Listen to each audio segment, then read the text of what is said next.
জেলার শহীদ মাতঙ্গিনী ব্লকের অন্তর্গত মেচেদা বাজার সংলগ্ন এলাকায় বিদ্যুতের তার বিচ্ছিন্ন অবস্থায় পড়ে রয়েছে বেশ কয়েক মাস ধরে। বিদ্যুতের তারটি এতটাই বিপজ্জনক অবস্থায় রয়েছে যে কোনো সময় বড় কোনো দুর্ঘটনা ঘটতে পারে। এলাকার মানুষের অভিযোগ, এই বিষয়ে বেশ কিছুবার বিদ্যুৎ দপ্তরে জানিয়েও কোনো কাজ হয়নি। তাই অবশেষে মিডিয়ার সামনে তারা কি বললেন শুনবো।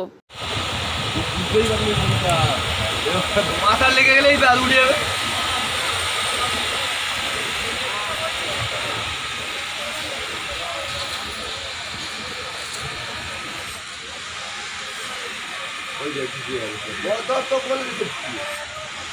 পুরাতন বাজারের দপ্তর থেকে, বাজারের পুরাতন বাজার থেকে বলছি। এই বিপজ্জনক অবস্থায় যে বিদ্যুৎ তারটি ঝুলে আছে, আমাদের পাশের একটা দোকানদার এই নিয়ে ইনি কল সেন্টারে 3 বার ধরে ফোন করেছিল এবং যেভাবে বিপজ্জনক অবস্থায় ঝুলে আছে উনি জানিয়েছেন। বিদ্যুৎ দপ্তর থেকে 2 বার কন্ট্রাক্টর এসেছিল।